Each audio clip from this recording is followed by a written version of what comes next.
This is an important update on the current state of money printing within the United States. If this is your first time seeing one of these videos, then go to my profile and check out this video pinned at the top of my page. This will explain to you the process that I am using and the metrics that I am looking for to identify when the Fed is ending quantitative tightening or when they're about to turn the money printer back on. In the most recent Fed balance sheet report released this Thursday, we saw the Fed shifting back towards aggressive quantitative tightening. From the previous week, we saw the Reserve Bank credit decrease by over $30 billion.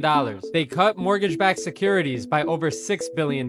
Their reverse repo operations increased by over $17 billion. Their other liabilities and capital decreased by over $3.6 billion. And their marketable U.S. Treasury security holdings decreased by over $7.8 billion. After a number of consecutive weeks of the Fed balance sheet report showing us that they are slowing down on quantitative tightening and were giving us hints that they could be starting quantitative easing soon, this sudden shift back to aggressive quantitative tightening is pretty alarming. The sharp drop in the Reserve Bank credit reverses the slowing QT trend that we were observing earlier. The reduction of their marketable U.S. Treasury security holdings after several weeks of increases signals a return to balance sheet tightening. After the first increase of their mortgage-backed security holdings, this sharp drop is telling us that they are continuing quantitative tightening in this category. The change in reverse repo operations after a consistent decline is telling us that they are managing short-term liquidity needs but not fully injecting cash yet. And the reduction of their other liabilities tells us that they are removing liquidity instead of expanding their liabilities. So why the sudden shift back to aggressive quantitative tightening? Well, I think the main reason is because of the uncertainty surrounding Trump's tariffs. He just announced that the tariffs are set to take effect on March 4th. Many, including the Fed, are anticipating the tariffs to be inflationary. So in order to manage this inflationary pressure,